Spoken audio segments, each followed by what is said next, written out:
Let it be a Nick and Jane, and let it be a Mr. Smith, a banker of Nick and Jane. They both keep their money in his bank. That's why we use the title Mr. Smith with respect. Nick really wants to buy, well, let's say Jane's bicycle, but he has no money. More precisely, he has money, but not enough, only $10, while Jane wants $100 for her precious bicycle.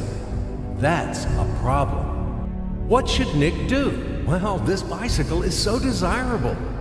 He gives Jane his $10 as a deposit and asks plaintively not to sell the bike to anyone. He says that he will bring the rest of the money soon. At the same time, he runs to his bank, to the respected Mr. Smith, to get a loan for the missing $90. As ill luck, Mr. Smith has no money at this moment, but he knows perfectly about $10, which Nick gave to Jane. And where will Jane bring his money to? That's right. She will put these $10 in her lovely bank to the same Mr. Smith. Therefore, Mr. Smith asks Nick to come back tomorrow in the hope that tomorrow he will get these $10. And everything happens this way. The next day, Jane brings $10 to the bank.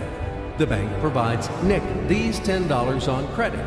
Nick immediately gives them to Jane. She again puts them in a bank.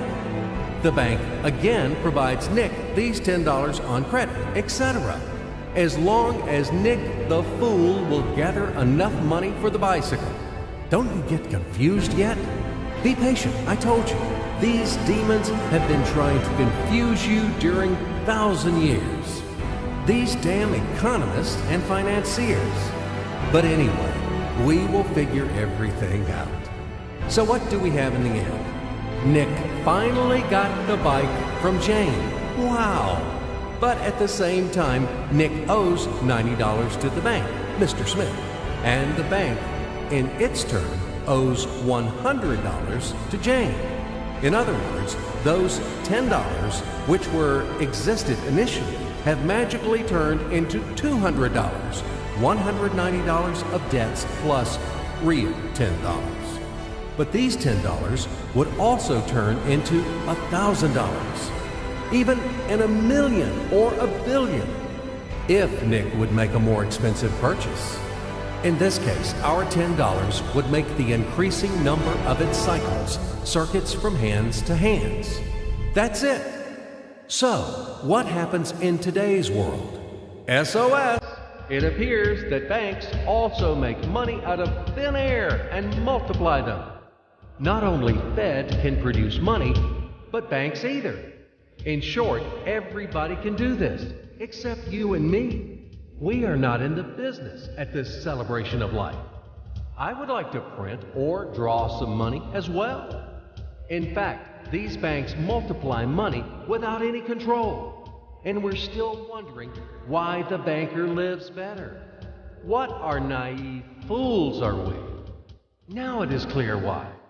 The one who produces the money, of course, lives better.